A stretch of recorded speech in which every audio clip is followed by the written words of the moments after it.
Hi friends, இந்த பதிவு எதுக்காக அப்படின்னா 1 மந்த் பிஃபோர் நம்மக்கிட்ட ஒரு சிஸ்டர் கால் பண்ணியிருந்தாங்க. சிஸ்டர், நான் டபுள் டிகிரி முடிச்சிருக்கேன், எனக்கு என்ன வேலை பார்க்குறதுன்னு தெரியல, இப்போதைக்கு குழந்தை இருக்கிறதுனால வேலைக்கு போகிற சுச்சுவேஷனும் இல்லை, அதனால் எனக்கு ரீசெல்லிங் சொல்லிக் கொடுங்க அப்படின்னு கேட்டாங்க. நம்மளும் ரீசெல்லிங் என்ன அப்படின்ற டீட்டெயிலாம் நம்ம சொல்லிக் கொடுத்தோம். அதோட கொஞ்சம் ஸ்டாக் எடுத்தாங்க, நம்மளோட ஸ்டாக்கை எடுத்து சேல் பண்ணாங்க. அதுவும் இல்லாமல் ரீசெல்லிங் டேரெக்டாக நம்மளோட பிசியுமே ஆர்டர் எடுத்து கொடுத்தாங்க.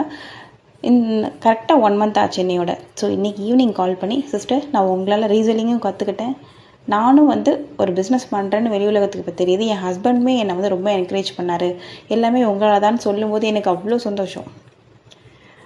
ஸோ அதனால தான் இந்த பதிவை நம்ம போடணும் அப்படின்னு சொல்லிட்டு நான் போட்டிருக்கேன். லேடிஸில் முடியாதது எதுவுமே கிடையாதுங்க.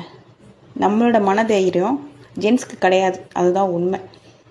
அதனால் இந்த ஒரு ரீசனிங் மட்டும் கிடையாது, உங்களால் என்ன முடியுமோ, ஒர்க் போகிற சுச்சுவேஷன் இல்லையா, வீட்லேருந்து உங்களால் என்ன பண்ண முடியுமோ, ஒரு டெய்லரிங் தெரியுதோ இல்லை என்ன தெரியுதோ அதை நீங்கள் பண்ணுங்கள்.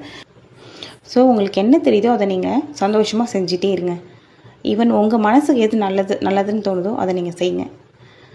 இப்போ ஒர்க் போக முடியல அப்படின்னு சொல்லி ஸ்ட்ரெஸ்ஸாக இருக்காதீங்க, எதுக்குமே ஃபீல் பண்ணாதீங்க. இனி லைஃப் நாளைக்கு கிடையாது. So life